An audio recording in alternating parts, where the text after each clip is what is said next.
మిత్రులారా, ఇది మనకి మణిపూర్ బ్లాక్ ఏదైతే ఉందో ఇది మనం నూర్చుకోవడం జరిగింది. నూర్చుకున్నాం, మనం పన మీదే ఎండబెట్టుకున్నామండి. మీకు చూపించడం జరిగింది. ఈ రోజున ఇట్లా కట్టెల్లో పట్టేసేసి సంచుల్లో ఈ రోజున గోడౌన్ తీసుకెళ్ళడం జరుగుతుంది.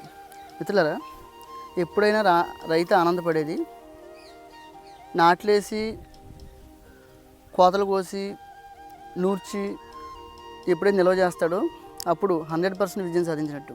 ఎందుకంటే గతంలో కంటే కూడా ఈసారి ఎన్ని ప్రకృతి విపత్తులు వచ్చినా కూడా ప్రకృతి సహకరించింది మనకి.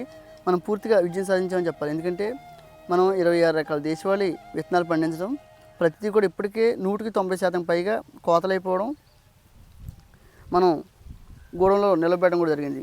లాంగ్ వెరైటీ ఏవైతే ఉన్నాయో అవే ఉన్నాయి. ఏవైతే కరుపు కవని